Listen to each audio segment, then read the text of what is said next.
Bonjour mes élèves, aujourd'hui dans cette vidéo je vous présente le dernier paragraphe de la leçon application de la propagation rectiligne de la lumière concernant les éclipses, éclipses solaires et éclipses lunaires.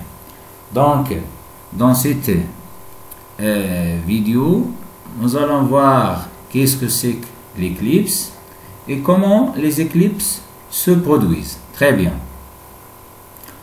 Alors, comme vous savez, les éclipses sont des phénomènes naturels, c'est-à-dire se produisent dans la nature. Alors, le mot éclipse que vous voyez ici, ça provient du verbe éclipser, c'est-à-dire cacher. Ce qu'on dit éclipse solaire, c'est-à-dire le soleil est caché. Très bien. Commençons par l'éclipse solaire, c'est-à-dire éclipse de soleil. Donc, comme vous voyez dans cette image, l'éclipse solaire est un phénomène naturel, se produit lorsque le soleil, la lune et la terre sont alignés. Bien sûr, dans cet ordre, soleil, la lune et la terre. De telle sorte que le rayon aligné, c'est-à-dire les trois astres alignés, c'est-à-dire que le rayon du soleil, le rayon de la lune et le rayon de la terre appartiennent à la même droite. Très bien. Alors, ce phénomène aura lieu quand la lune passe entre le soleil et la terre, de telle sorte que les trois astres, je répète, sont alignés. Dans ce cas, la lune, comme tout objet opaque, un objet opaque, c'est un objet qui ne laisse pas passer la lumière, elle empêche les rayonnements solaires de poursuivre leur trajectoire à travers lui.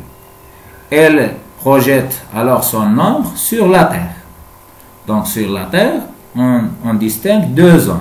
Une zone partiellement éclairée appelée la pénombre et une zone non éclairée appelée l'ombre portée. Très bien. Maintenant, pour un observateur terrestre, c'est-à-dire situé sur la Terre, dans la zone de l'ombre portée, donc dans cette zone. Lorsque vous voyez ici, ça c'est le cône d'ombre. Très bien.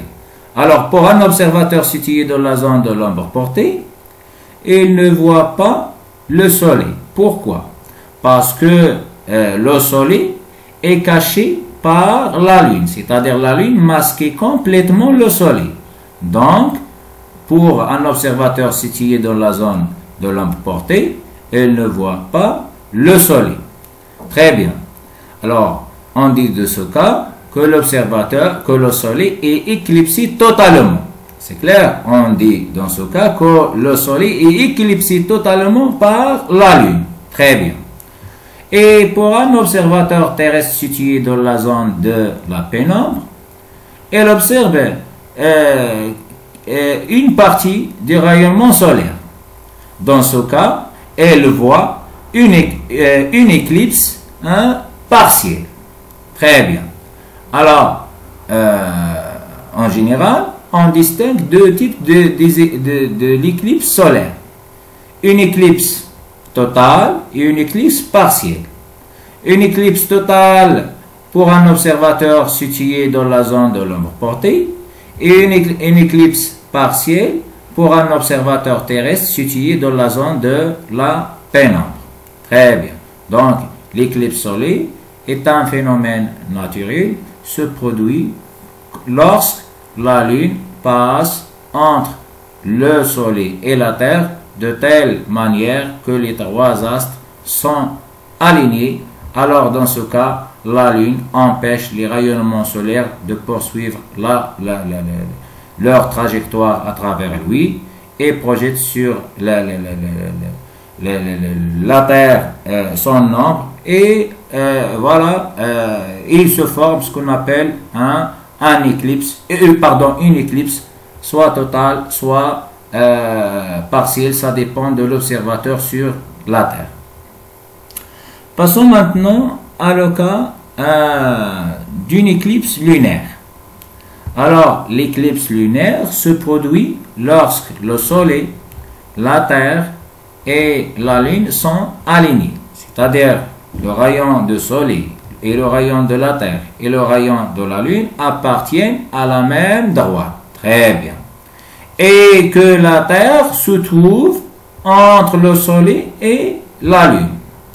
Dans ce cas, la Terre, comme tout objet opaque, elle empêche les rayonnements solaires de poursuivre leur trajectoire à travers elle. Donc, elle créait derrière elle une zone d'ombre. Très bien. Alors, on distingue dans ce cas, c'est-à-dire derrière la Terre, deux zones. Une zone partiellement éclairée et une zone non éclairée. Donc, la zone partiellement éclairée appelée la pénombre bien sûr de la Terre, et une zone non éclairée, c'est la zone de l'ombre portée. Très bien. Alors, l'éclipse lunaire aura lieu lorsque la Lune passe dans l'ombre de la Terre, c'est-à-dire lorsque la Lune pénètre l'ombre de la Terre. Très bien. Alors, pour un observateur terrestre situé dans la zone de la pénombre, elle voit qu'une partie de la Lune. Par contre, un observateur situé dans la zone de l'ombre portée, elle ne voit pas la Lune. Dans ce cas, on part sur éclipse totale de la lunaire. Et dans ce cas, pour un observateur situé dans la zone de la pénombre, on parle sur une éclipse partielle. Donc, généralement, on distingue deux types de l'éclipse. Éclipse partielle et éclipse totale. Éclipse totale pour un observateur situé dans la zone de l'ombre portée. Éclipse partielle pour un observateur situé dans la zone de la pénombre. Donc, l'éclipse lunaire se produit lorsque le Soleil, la Terre et la Lune sont alignés. Alors, la Terre, dans ce cas, elle empêche les rayonnements solaires de poursuivre leur trajectoire à travers elle et créer derrière elle un ombre. Et lorsque la Lune passe dans l'ombre de la Terre, alors elle aura lieu l'éclipse lunaire, soit partielle, soit totale. Ça dépend de la position de la Lune. Si la Lune se trouve dans la zone de l'ombre portée, alors elle aura lieu une éclipse lunaire totale. Si la Lune se trouve dans la zone de la pénombre, elle aura lieu une éclipse partielle. Donc, généralement, on distingue soit pour l'éclipse lunaire ou bien solaire deux types des éclipses. Éclipse partielle et éclipse totale. J'espère que vous avez compris. Alors, je vais vous donner des exercices à faire.